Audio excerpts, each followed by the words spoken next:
willing to cut a limb in order to save the body. He's willing to even sacrifice the titles of his children in order to clean the Windsor house, because enough is enough. And Harry and Meghan know it, and they're absolutely panicking because there's nothing they can do. Quite reasonably stripping Harry of his title, and perhaps down the track, Charlotte and Louis's children not having titles either. Because Can reveal Prince William has in the past fortnight seized control of the British monarchy from a weak and dying King Charles, and that spells very bad news for Prince Harry, Meghan Markle, Archie and Lily. Now they say the crown never forgets. And right now it's remembering every insult, every interview, every Netflix dig Harry and Meghan ever made. This isn't just a feud anymore. It's a reckoning. Beautiful people. Isn't it something? Harry and Meghan panicking over Prince William's latest royal... Reports say he boarded that jet in California in a frenzy. Eyes red, jaw tight, barking orders to aides who couldn't fix what he's finally broken. His royal identity, the Duke of Sussex title that gave him weight, power, and purpose, is dangling by a thread, and the scissors are in the firm, steady hands of his brother. unnecessary. Well, there was once upon a time where we thought no royal would be able to be stripped of their title, and look what's happened over the last couple of weeks. And you're right, will this impact Harry and Meghan? For years, Prince Harry thought he'd outsmarted the monarchy. He pictured himself as the rebel who broke free, the one who escaped the system. But what he didn't realize was that the monarchy doesn't crumble when you walk away. It regenerates. It evolves. And while he was giving podcasts about healing, the palace was quietly healing without him. Are they going to learn a new trade? What are they going to do? Meghan can go back to yachting. She's too old. William, the brother he once mocked as trapped, the man Harry pied, has now become the monarch in waiting, commanding more respect, stability, and quiet power than ever before. Every move he makes feels deliberate, almost surgical. He doesn't raise his voice, doesn't play to cameras, doesn't leak stories to Netflix producers. He just watches and waits because that's how kings are made. Harry's too much of an idiot. They have no skills, no talent. They're not interesting. What are they going to do? And William doesn't want them back. Nobody wants them back. The irony is exquisite. Harry, who couldn't wait to spill secrets, has spent the last few years turning his life into a soap opera. Meanwhile, William learned the oldest royal rule. Silence isn't weakness. It's strategy. Every tantrum Harry threw, every Oprah Soba story, every staged photo in Monticello, it all became William's PR campaign without him having to lift a finger. Responded that Parliament has nothing to eat. That people wrote to Parliament about Harry and Meghan and asked them to remove the Duke title from... Now the tables have turned, and oh, how fast they've turned. Insiders whisper that senior courtiers no longer discuss Harry as a royal.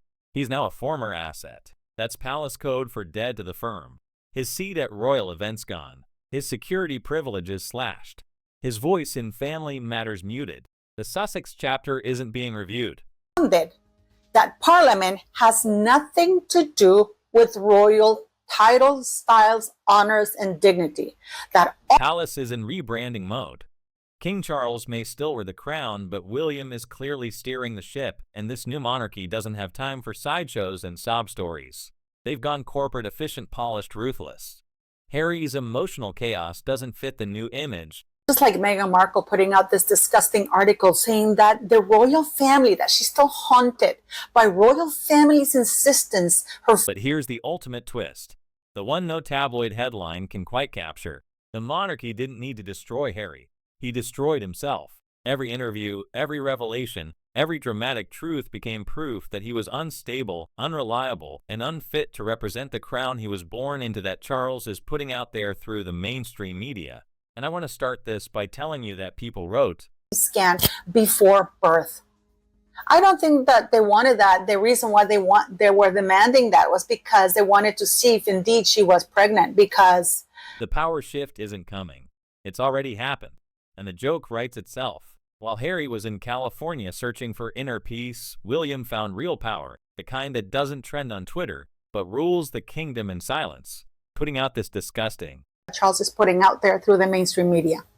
And I want to start this by telling you that people wrote to royal family has endured scandal before, but 2023 was the year the mask finally slipped. When Prince William was ordered to stand beside Prince Andrew at a public engagement, it wasn't just awkward, it was catastrophic. The image went viral within minutes. The future King of England standing next to a man whose name had become synonymous with disgrace. That all of that is up to the monarch. And they are right. This is in writing from Parliament. This is in response to the cries and demands from people. And even the backlash hit like a tidal wave. Newspapers didn't hold back. Headlines screamed royal shame parade, and why is Andrew still standing beside the future king for a man like William, disciplined, image-conscious, and painfully aware of optics? That photo was a personal betrayal and princely title. Putting out this disgusting article saying that the royal family, that she's still haunted by royal family's insistence her first child underwent disability scan before. He'd spent years rebuilding the monarchy's credibility only to have it torpedoed in one photo op. That insider's whisper was the breaking point. That was the moment William snapped. We've got analysis from royal YouTube sensation according to Taz coming up, and I'll reveal more. Behind closed doors, quarters say he didn't shout. He didn't throw things. He went silent. The kind of silence that chills a room. Those who know him say his fury turns icy, not loud. And in that silence, William made a vow. No more dead weight, no more scandals, and no more mercy. William, not Charles, to strip Andrew of his princely titles and all vestiges of royal privilege. An important precedent has been set. A monarch can now remove a duke title. He started cleaning house quietly, methodically. The cleansing strategy, palace insiders call it. Though that term sounds more like something out of a political coup than a royal memo. One by one, the liabilities were listed, and right next to Prince Andrew's name was Harry. Title. So trust me, Harry and Meghan right now should be very afraid, because it is a matter of where. Because to William, the difference between the two wasn't scale. It was betrayal. Andrew's disgrace stained the monarchy's past. Harry's rebellion threatened its future. One was an embarrassment. The other was an act of war. There are so many questions about their birth that I don't think they have any right to be in the line of succession. But before we get to all of that, why plates have been smashing? Harry hadn't just walked away. He detonated bridges on his way out.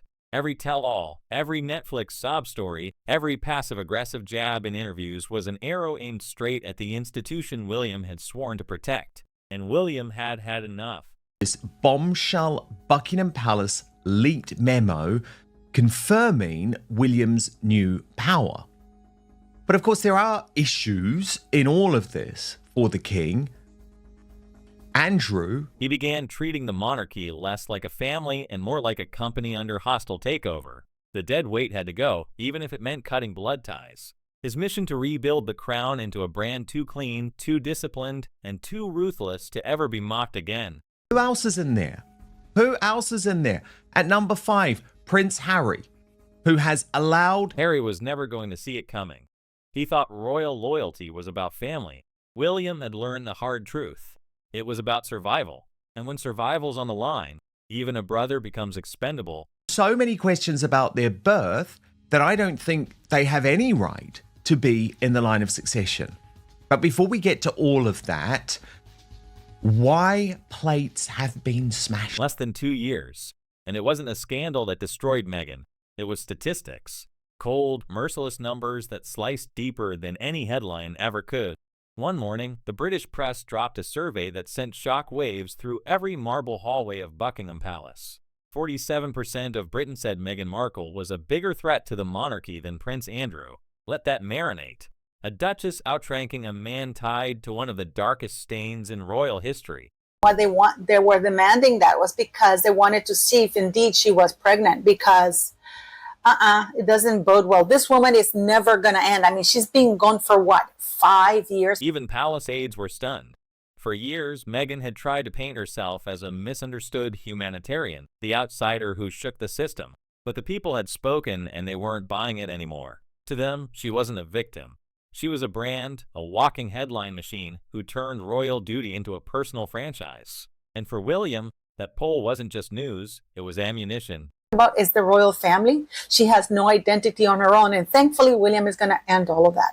No amount of articles. Oh, when I was 11 years old, Meghan doesn't even get her own timeline correctly, because the commercial was when she was 12 years old, not 11 years old. So, but the reason why I'm talking about it is because she still hasn't let it go.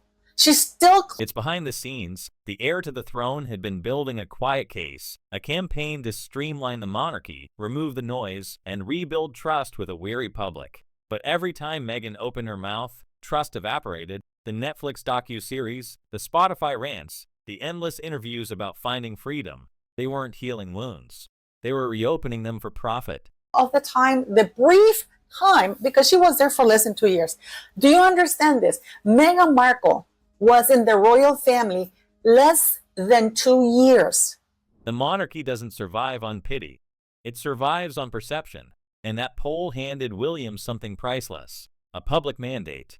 He could now move against the Sussexes not out of personal anger, but out of duty. Every quote, every public eye roll, every deal Meghan signed was Exhibit A in a case for self-destruction. Not on those less than 2 years. And by the way, for the less than 2 years that she was in the United Kingdom, she wasn't even present. She was traveling to Toronto. She was traveling to LA because she... To the palace, Meghan had become a brand liability. A woman who wore compassion like couture but monetized every ounce of royal drama she could squeeze. Her Duchess of Montecito era wasn't seen as empowering anymore. It looked desperate. Every podcast became a confession booth. Every camera angle a PR trap she willingly walked into. William is not going to. For her to leave. So, but she's still bitching about it. Oh, the royal family wanted me to have a disability scan before birth. Yeah. And perhaps the most poetic twist. The very public she claimed to educate on injustice was the same public that voted her brother and half sister getting married. Her grandparents were half brother and half sister. So the royal family would have had decent grounds to ask for a scan to determine whether the child... And that inside palace walls, aides reportedly smirked at the irony. Meghan had spent years accusing the royal family of being an outdated institution that lived off public approval. And now it was that same public that had quietly buried her career. That I do believe that they were trying to find out whether she was pregnant or not, because she refused to have a doctor, the royal doctors. She refused them. We don't know who the royal doctors are. And the reason why I'm bringing this in the video in regard... The poll didn't just bruise her reputation, it sealed her fate. Because in the monarchy's rule book, once the people stop defending you, the palace stops pretending to. Work to strip Andrew, Beatrice, Eugenie, Harry, and Meghan. It started like every other celebrity comeback. Perfect lighting, soft focus, and captions that said everything while saying nothing. Meghan Markle had returned to Instagram, and the world instantly smelled a rebrand. Glossy portraits, product teasers, hidden labels peeking out of frame, the unmistakable perfume of a launch campaign. This wasn't a duchess sharing her journey. This was a businesswoman setting up shop, and she was doing it in royal wrapping paper. Now, they would be gone from Royal Lodge. I don't know how many of you know this, but in 2016, Prince Andrew rammed a Range Rover against the gates of Windsor Palace. And Matt. Insiders confirmed the whispers almost immediately. Meghan was preparing to drop her very own beauty line. Meetings with Vogue, private dinners with stylists, and photo leaks so accidental, they practically came with PR credits. The plan, a cosmetics empire built on authenticity, self-love, and of course, her most valuable asset, the title that still makes headlines. To Hollywood, it's ambition. To Buckingham Palace, it's blasphemy. This is Mountbatten Windsor. Behavior, destruction of property. He's harassing and bullying other people. If they wanted to get rid of him, they would. So why am I talking about this? Because Prince William has now issued and is underway right now. Late Queen in her final years reportedly made her stance painfully clear. Royal titles were not to be commercialized. They were symbols of duty, not brand identity. Yet here was Meghan turning the Duchess of Sussex into a product line. Every lipstick shade, every serum bottle, every influencer caption dripped with irony. Royalty sold by the ounce. And to William, it wasn't just a bad look. It was an act of war. Work to strip Andrew, Beatrice, Eugenie, Harry, and Meghan